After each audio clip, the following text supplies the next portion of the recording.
अब हम रहियो न जावहीं, मूल मिलावे बिन।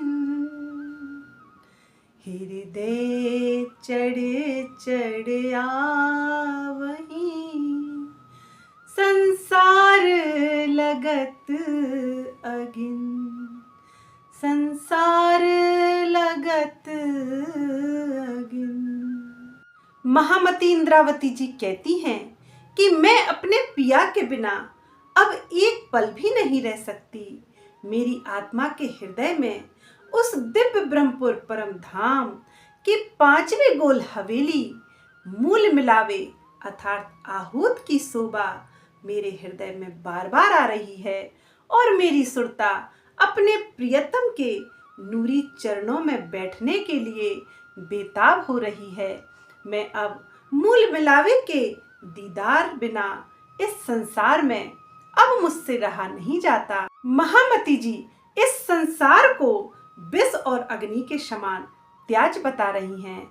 सुंदर साज जी यहाँ संसार को त्यागने का अर्थ मृत्यु को गले लगाना नहीं है, अर्थात इस संसार के मोह से परे हो जाना ही इस संसार का त्यागना होता है। सुंदर साज जी जैसे अग्नि का कार्य है जलाना और विष का कार्य है मिटाना, यदि कोई ब्रह्मात्मा इस नश्वर संसार में अपनी दृष्टि किए रहती है तो यह माया की जलन उसको जलाती रहती है और विष के समान मिटाती रहती है, अर्थात जीवन मरण चक्र से उस रूह को मुक्त नहीं होने देती है। इसीलिए इंद्रावती जी कहती हैं कि मेरी सुरता तो अब परम धाम में लग रही है और मूल मिलावे में मैं अपने पिया के साथ एक रस हो रही हूँ।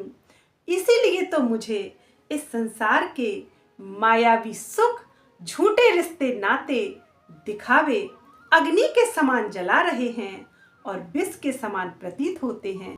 अतः सुंदर साज जी हम सभी सुंदर साथ को यह शिखापन है कि प्रेममयी चितवनी की राह पर चलने से अपने कदमों को पीछे नहीं हटाना चाहिए और अपने प्रियतम के अखंड आनंद रस को इस नश्वर संसार में भी पीना चाहिए और माया की जलन और माया के विष से हमेशा के लिए मुक्त हो जाना चाहिए।